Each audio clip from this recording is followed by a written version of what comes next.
Trump's deal with Ukraine to investigate Joe Biden in return for foreign aid. It was the moment Democrats have been waiting for. But when it finally arrived, Gordon Sondland wouldn't read from the script. Although President Trump claimed to you there was no quid pro quo, he also made it clear to you in that call that President Zelensky had to, quote, clear things up and do it in public. You don't have a reason to dispute that's what I don't have any reason to dispute the clear things up and do it in public.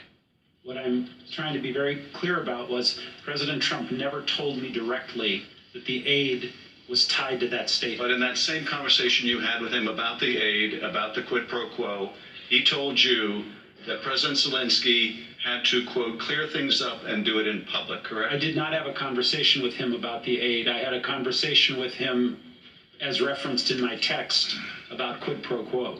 Well, the quid pro quo you were discussing was over the aid, correct? No. President Trump, when I asked him the open-ended question, as I testified previously, what do you want from Ukraine? His answer was, I want nothing. I want no quid pro quo. Tell Zelensky to do the right thing. That's all I got from President Trump. So they pushed him and they pushed him and they pushed him again, but Gordon Sondland would not, in the end, mouth Adam Schiff's talking points. Well, why not? Maybe because he didn't have any evidence that they were true. As Sondland conceded in an exchange with Congressman Michael Turner, his assessment of any deals Trump may have struck with Ukraine was based mostly on assumptions. No one on this planet told you that President Trump was tying aid to investigations, yes or no? Yes. So, you really have no testimony today that ties President Trump to a scheme to withhold aid from Ukraine in exchange for these investigations. Other than my own presumption. Which is nothing. This is tiresome. And of course, we apologize for it as we have in nights past, but since it's happening, we feel duty bound to explain it. So, a presumption. Now, some presumptions are correct, others are laughably wrong. But one thing presumption definitely isn't is evidence. You can't overturn an election based on a presumption. You can't stage an impeachment on presumptions. You need facts to do that. And as the day went on, Sondland introduced a new fact. The president, Gordon Sondland told us, had told him explicitly that he, in fact, didn't want a quid pro quo with Ukraine. You said to the President of the United States, what do you want from Ukraine? The President, I want nothing. I want no quid pro quo. I want Zelensky to do the right thing. I want him to do what he ran on. Why didn't you put that statement in your opening statement? I think you said you couldn't fit it in. Is that right? We might be here for 46 minutes instead of 45 minutes. It wasn't purposeful, trust me. Wasn't purposeful? No. Couldn't fit it in a 23-page opener. Fair question, actually.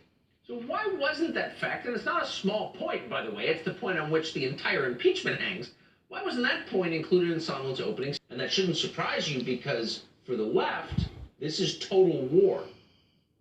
And yet in this one case, it didn't quite work. By the close of business today, we're back right where we were when the Ukraine circus started. In fact, we're back where we were on November 9th, 2016. Yes, a lot of people in Washington despise Donald Trump.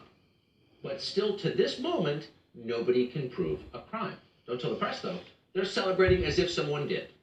Now we know that every fantasy about how corrupt this administration is actually true. Our live coverage of the blowtorch testimony this morning from Gordon Sondland turns out to be the guy who has offered the most stunning testimony. In addition to that, and the bombshells we've heard about, this was an IED from Mr. Sondland. As you said, taking a blowtorch to every defense Donald Trump has offered.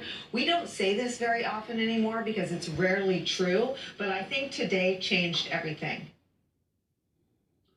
So you heard it. Bombshells, IEDs, blowtorches. Who writes the metaphors for these hair hats?